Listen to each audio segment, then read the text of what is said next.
Good morning, students. The chapter is going on cell structure and function. Today we are discussing the topic 8.4 cell structure and function.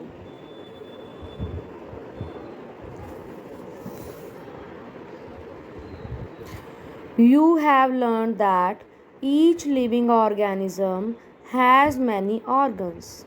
You have studied in class 7th about the digestive organs which together constitute the digestive system.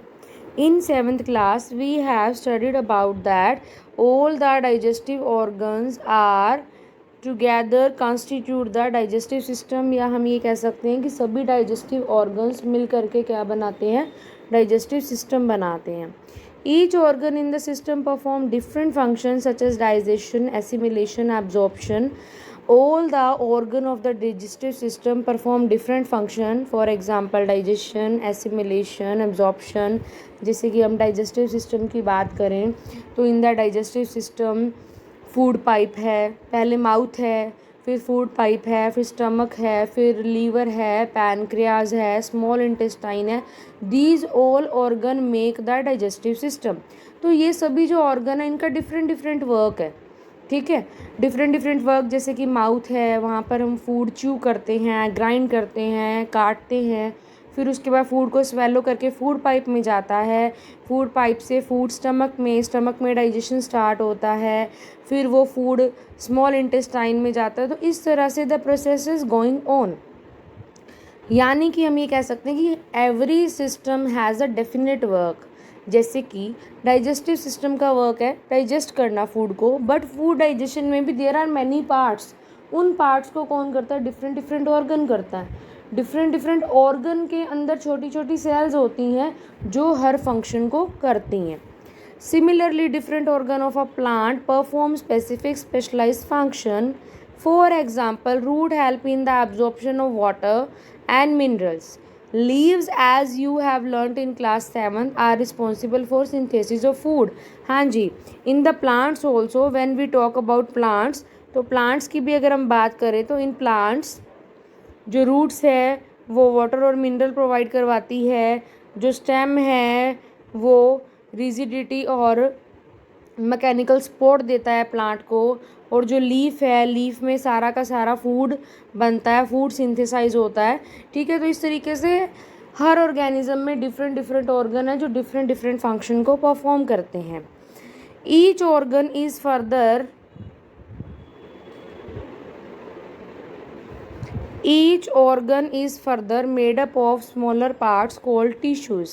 A tissue is a group of similar cells performing a specific function. Yesterday also I told you that a tissue is a group of cells that have similar function and the cell of tissue are similar in structure also. जैसे मान लीजिए हम बात करें nerve cell की, तो सारी nerve cell मिलके क्या बनाती है, नर्वस टिश्यू बनाती हैं. फिर वो नर्वस टिश्यू मिलके बनाते हैं नर्वस ऑर्गन, और पूरे का पूरा नर्वस ऑर्गन मिलके बनाता है नर्वस सिस्टम. ठीक है, इस तरीके से प्रोसेस चलता है. यानी कि हम ये चीज़ लिख सकते हैं, देखो मैं इसको बेसिकली राइट करके बताती हूँ कि इसको कैसे आप लिख सकते हो. कि किसी भी बॉडी का सबसे छोटा पार्ट सेल है. सेल से क्या बना, टिश्यू बना. टिश्यू से क्या बना, ऑर्गन बना. ऑर्गन से क्या बना, ऑर्गन सिस्टम बना. और ऑर्गन सिस्टम से क्या बन गई, बॉडी बन गई. पहले भी मैंने आपको बताया था कि सेल मिलके बनाती है टिश्यू, टिश्यू मिलके बनाता है ऑर्गन, ऑर्गन मिलके बनाता है ऑर्गन सिस्टम, और ऑर्गन सिस्टम से क्या बनती है, बॉडी बनती है ऑर्गेनिज्म की. Okay students, Paheli realized that an organ is made up of tissue which are made up of cell. The cell in living organism is the basic structural unit. हम 2 days से यही बात कर रहे हैं कि किसी भी बॉडी का जो बेसिक यूनिट है, बेसिक पार्ट है, वो सेल ही होता है. ठीक है, now come to the next topic, parts of the cell. हाँ जी, this topic is very very very important. कि हमने अभी ये पढ़ना है कि सेल के पार्ट क्या होते हैं, सेल में क्या क्या चीज़ें होती हैं। अब तक तो हम ये पढ़ रहे थे कि लिविंग बॉडी का सबसे छोटा पार्ट सेल है, बट अब हमने ये पढ़ना है, वी हैव टू स्टडी कि सेल में क्या क्या है, what is cell, what is the structure of cell, what are the parts in the cell. ये चीज़ें अब पढ़नी है अपने को। तो इसका सबसे पहला पार्ट आता है सेल मेम्ब्रेन। सबसे फर्स्ट पार्ट क्या आता है, cell membrane. The basic components of a cell are cell membrane, cytoplasm, nucleus. The cytoplasm and nucleus are enclosed within the cell membrane, are also called plasma membrane. Underline these lines please. The membrane separates cell from one another and also cell from surrounding medium. The plasma membrane is porous and allow the, please underline these lines, allow the movement of substances और material both inward and outward.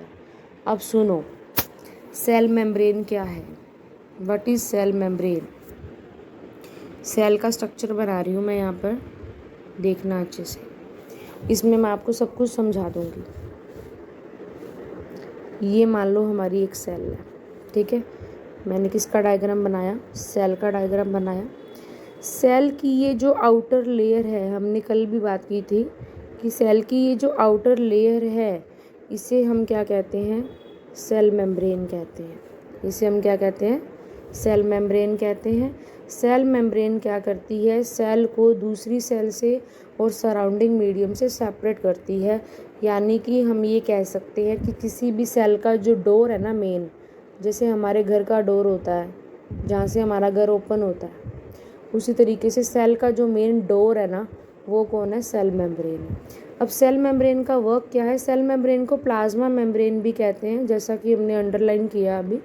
Cell membrane is also called plasma membrane. And one more thing I want to tell you कि cell से कोई भी चीज़ out होगी, कोई भी चीज़ cell से out हो रही है या कोई भी सेल में चीज़ इन हो रही है, यानी कि कोई भी मटेरियल सेल में से बाहर जा रहा है या कोई भी मटेरियल सेल में अंदर आ रहा है, तो उसको फंक्शन को कौन देखेगा, उस फंक्शन को कौन देखेगा, सेल मेम्ब्रेन देखेगी। यानी कि any substance will be moving outside और inside the cell will B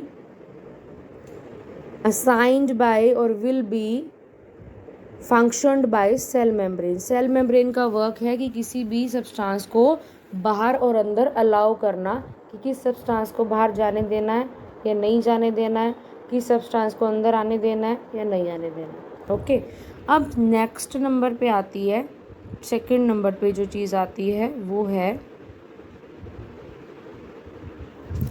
cytoplasm. Cytoplasm देखो क्या है, साइटोप्लाज्म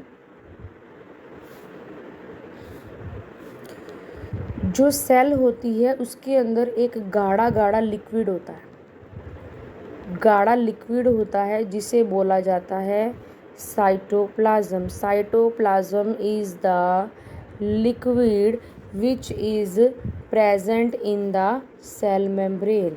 सेल मेम्ब्रेन में जो लिक्विड पार्ट प्रेजेंट होता है उसे क्या कहते हैं, साइटोप्लाज्म कहते हैं। थर्ड थिंग कि जो हमारी सेल है, सेल का एक हेड ऑफिस है, जैसे हमारा स्कूल है, स्कूल में प्रिंसिपल ऑफिस होता है, मैनेजमेंट ऑफिस होता है, वो हेड जगह होती है ना उस स्कूल की, ठीक है। तो कोई भी ऑफिस होता है उसमें मैनेजर का एक ऑफिस होता है, तो वो एक हेड ऑफिस होता है ना उस स्कूल का। बाकी डिपार्टमेंट्स तो होते हैं बट उसके अलावा एक मैनेजर का ऑफिस, मतलब स्कूल का जो भी बंदा हेड है, किसी ऑफिस का जो भी पर्सन हेड है, उसका एक ऑफिस है। उसी तरीके से इस सेल का जो हेड है, सेल का जो हेड है वो होता है न्यूक्लियस। सेल का जो हेड ऑफिस है वो कौन है, न्यूक्लियस। यानी कि सेल में जितने भी फंक्शंस होते हैं उन्हें कंट्रोल कौन करता है, न्यूक्लियस करता है। जैसे हमारी बॉडी का मास्टर कौन है, हमारी बॉडी का मास्टर है brain. For just like that cell का जो मास्टर है, सेल का जो हेड ऑफिस है, कंट्रोलिंग पार्ट है, वो है न्यूक्लियस। अब मैं सब कुछ रिपीट कर रही हूँ। The parts of the cell, basically cell के 3 पार्ट्स हैं। फर्स्ट है सेल मेम्ब्रेन, सेकंड है साइटोप्लाज्म, थर्ड है nucleus. Cell membrane is the outer covering of the cell by which a cell can be separated by any another cell or the surrounding medium. Second, cytoplasm. Cytoplasm is the liquid which is present in between the cell and it is surrounded by cell membrane, that is called cytoplasm. Third one है nucleus. Nucleus is the controlling center or head office of the cell which functions the cell. Basically cell के जितने भी function है उनको control कौन करता है? Nucleus करता है। अब उसके अलावा फोर्थ बात अपने ने करनी है, उसको करने के लिए ये डायग्राम मैं रब करूँगी पहले, जो हमने कल भी डिस्कशन किया था कि in plant cell, if we are talking about plant cell, तो प्लांट सेल में इन 3 पार्ट्स के अलावा एक फोर्थ पार्ट भी होता है, जो ये सेल मेम्ब्रेन होती है प्लांट सेल में। उस सेल मेम्ब्रेन के आउटर में एक रिजिड और सॉलिड रिजिड स्ट्रक्चर होती है जिसे बोलते हैं सेल वॉल। हमने कल बात की थी कि जो प्लांट सेल्स होती हैं they are hard but animal cells are soft, because animal cells are surrounded by cell membrane that is soft, but जो सेल वॉल होती है दैट इज़ हार्ड, जो प्लांट की बॉडी को क्या बनाती है? मैकेनिकल सपोर्ट देती है, प्लस उसको रिजिड और हार्ड बनाती है, क्योंकि प्लांट्स का कोई शेल्टर नहीं है। प्लांट्स हमेशा ओपन में रहते हैं, ठीक है, तो उनका कोई शेल्टर नहीं है, तो उन्हें बारिश, आंधी, तूफान, किसी भी एनवायरमेंटल एडवर्स से बचाने के लिए, प्रोटेक्ट करने के लिए सेल वॉल होती है। ये सेल वॉल क्या करती है? प्लांट की बॉडी को प्रोटेक्ट करती है, इसीलिए ये रिजिड है, क्योंकि प्लांट की बॉडी को ज़्यादा सपोर्ट की ज़रूरत होती है। ओके स्टूडेंट्स, तो यहाँ पर मैंने सारे पार्ट्स को अच्छे से आपको बेसिकली बता दिया है। Now let us read from the book.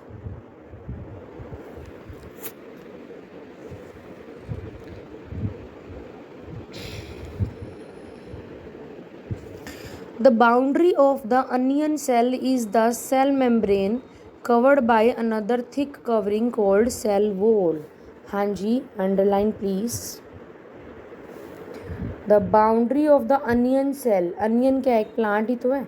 Onion cell in the cell membrane covered by another thick covering that is called cell wall. The central dense round body in the center is called nucleus. The jelly-like substance, underline please, these lines underline please. The jelly-like substance between the nucleus and the cell membrane is called cytoplasm. जैसा कि मैंने आपको बताया था वही सारी बातें आ चुकी है कि सेल मेम्ब्रेन आउटर कवरिंग है, सेल वॉल उसके एक्स्ट्रा आउटर कवरिंग है, सिर्फ प्लांट्स में होता है। Nucleus is the controlling centre और head office of the cell. Cytoplasm is a jelly like substance और we can say liquid part that is present between the cell membrane and nucleus. Okay, you have learned earlier that the cell membrane gives the shape to the cell. In addition to cell membrane, there is an outer thick layer in cell of plant is called cell wall. The additional layer surrounding the cell membrane is required by plant for protection.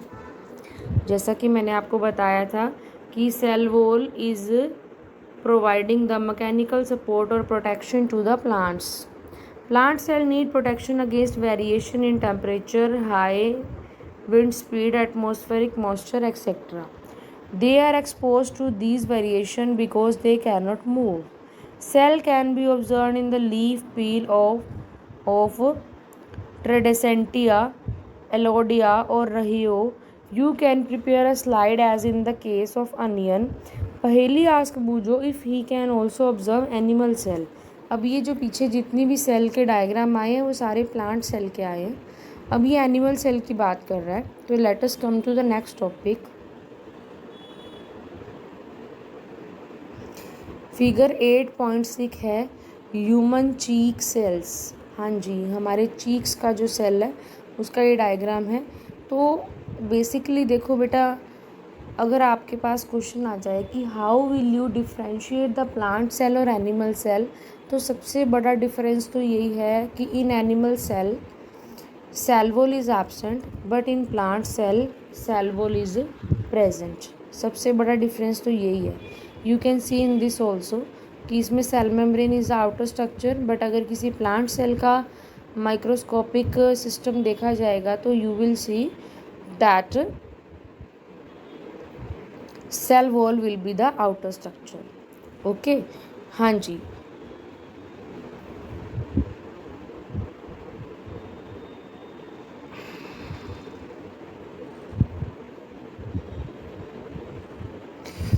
Students, today we are discussing only this much part. The left part will be discussed in the next class.